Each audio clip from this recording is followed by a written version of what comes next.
Digadang-gadangnya Yeni Wahid menjadi cawapres untuk Anies di Pilpres 2024, membuat Koalisi Perubahan untuk Persatuan bergejolak.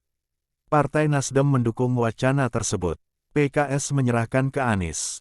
Sedangkan Partai Demokrat menolak dengan keras. Sikap berlainan itu pun disebut berpotensi membuat koalisi Nasdem-Demokrat-PKS menjadi deadlock.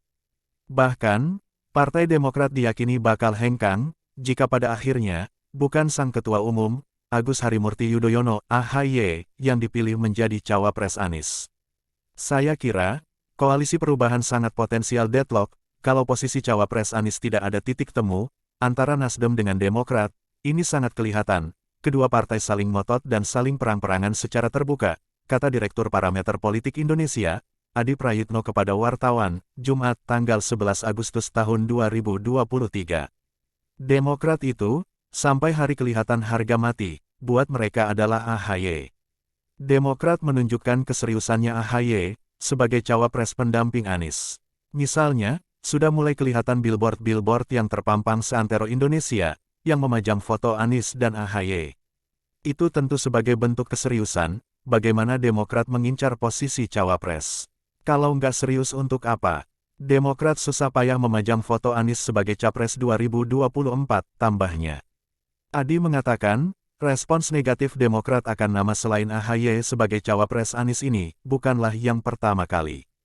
Selama ini, menurutnya, partai berlambang bintang Mercy itu kerap menunjukkan intimidasi politik, jika Anies disandingkan dengan nama lain. Demokrat juga sudah lama menunjukkan intimidasi politik, ketika ada nama-nama lain AHY, yang selalu disebut oleh Anies, oleh Nasdem. Demokrat itu menunjukkan rasa tidak sukanya. Bahkan teranyar, ketika Yeni Wahid disebut oleh Nasdem, sebagai sosok potensial, Demokrat cukup terlihat marah, geram, menunjukkan rasa ketidaksukaannya. Ada gestur dari mereka, sangat mungkin akan hengkang, tambahnya. Karena itu, Adi pun meyakini, jika Nasdem ngotot menjadikan Yeni Wahid sebagai cawapres Anies, maka koalisi tersebut akan bubar jalan. Sebab, menurut dia, AHY merupakan harga mati bagi dukungan Demokrat. Ini semakin menebarkan publik, bahwa AHY itu bukan jawaban kelemahan Anies selama ini, tapi yaitu, Yeni Wahid namanya.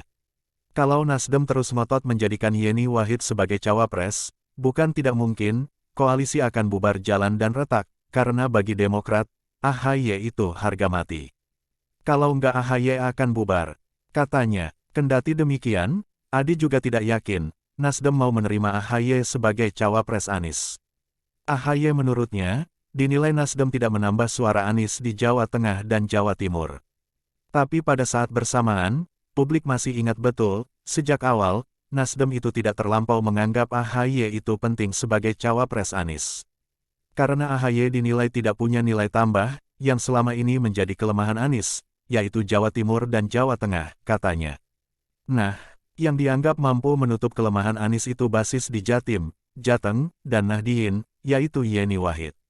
Inilah sepertinya, yang membuat Nasdem dari dulu selalu mengincar tokoh-tokoh dan figur penting dari kalangan NU. Dulu ada Khofifah, Mahfud MD, teranyar Yeni Wahid, tambahnya. Yeni Wahid sebelumnya menyebut, Anies paling cocok duet dengan AHY di Pilpres 2024. Menurut Yeni, pasangan Anies AHY paling pas dan keren. Nah, ini Anies AHY yang udah paling pas, paling top. Oke, sudah gitu ya, sudah keren ini, kata Yeni kepada Anies dan AHY, di Jakarta Theater, Jakarta Pusat, Kamis tanggal 10 Agustus tahun 2023. Jadi, dari figur dan sebagainya, AHY udah paling cocok. Oke, saya pamit sekarang, lanjut dia. Pernyataan Yeni ini disampaikan, usai namanya yang digadang-gadang menjadi cawapres Anies, mendapat penolakan dari elit Demokrat.